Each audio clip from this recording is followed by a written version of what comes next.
नमस्कार, मैं हूं राजेश जैन और आप देख रहे हैं टुडे एमपी एक्सप्रेस का हमारा यह आज का खास कार्यक्रम, जिसका नाम है अपनी बात। अपनी बात में आज हम बात करेंगे झालमुड़ी की। जी हाँ, वही झालमुड़ी जो देश के प्रधानमंत्री नरेंद्र मोदी ने पश्चिम बंगाल चुनाव के दौरान खाई। झाल यानी मिर्ची और मुड़ी यानी मुरमुरी। तो 10 रुपए की झालमुड़ी कमाल कर गई और पश्चिम बंगाल में दीदी ममता बनर्जी की सरकार को, जो पिछले 3 बार से जो सरकार बन रही थी, लगातार 15 वर्षों तक उन्होंने शासन किया। उस शासन के किले को नेस्तनाबूद कर दिया मोदी जी की इस झालमुड़ी ने। पश्चिम बंगाल की राजनीति में आज एक ऐतिहासिक मोड़ देखने को मिल रहा है। रुझानों और नतीजों के में भारतीय जनता पार्टी भारी बहुमत से बढ़ती हुई दिखाई दे रही है। 294 सीटों वाली यह विधानसभा, बहुमत का आंकड़ा इसमें 148 है, लेकिन भारतीय जनता पार्टी 148 से काफी आगे निकलती दिखाई दे रही है और निकल ही जाएगी। यह सिर्फ एक चुनावी जीत नहीं, बल्कि पश्चिम बंगाल की राजनीति में एक बड़े बदलाव का भी संकेत है।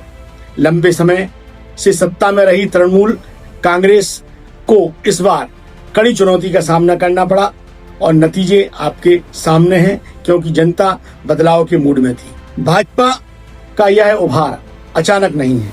पिछले चुनाव में सीमित उपस्थिति रखने वाली पार्टी ने इस बार अपने संगठन की रणनीति और आक्रामक प्रचार के दम पर राज्य के हर कोने में अपनी पकड़ मजबूत की। उत्तर बंगाल से लेकर जंगल महल तक और शहरी क्षेत्रों से लेकर ग्रामीण इलाकों तक भाजपा को व्यापक समर्थन मिलता हुआ दिख रहा था। वहीं तृणमूल कांग्रेस का जनाधार कई क्षेत्रों में लगातार कमजोर पड़ता चला जा रहा था।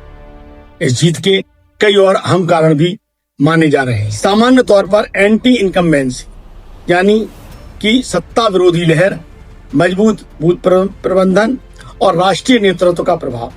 चुनाव प्रचार के दौरान विकास, पहचान और सुरक्षा जैसे मुद्दों के साथ साथ लाडली बहना योजना ने भी अपना प्रभाव डाला है, जो कि लास्ट टाइम पर 3000 रुपए प्रति माह लाडली बहनों के नाम पर देने की घोषणा गृह मंत्री अमित शाह द्वारा की गई थी प्रचार के दौरान।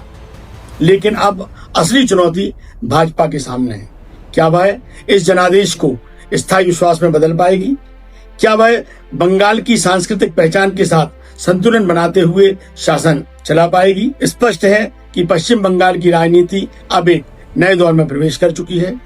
अगर ये रुझान अंतिम परिणाम में बदलते हैं और लगभग बदल ही चुके हैं, तो राज्य पहली बार भाजपा की सरकार बनना एक ऐतिहासिक घटना मानी जाएगी, क्योंकि आप पिछले 15 वर्षों से किसी भी राजनीतिक दल का इतना प्रभाव इस राज्य में नहीं रहा है कि वह अपनी सरकार बना सके। फिलहाल नजरें अंतिम नतीजों पर है और इतना तय है कि बंगाल की राजनीति अब पहले जैसी नहीं रहेगी। मुख्यमंत्री का चेहरा भी बहुत कुछ बताएगा। नमस्कार।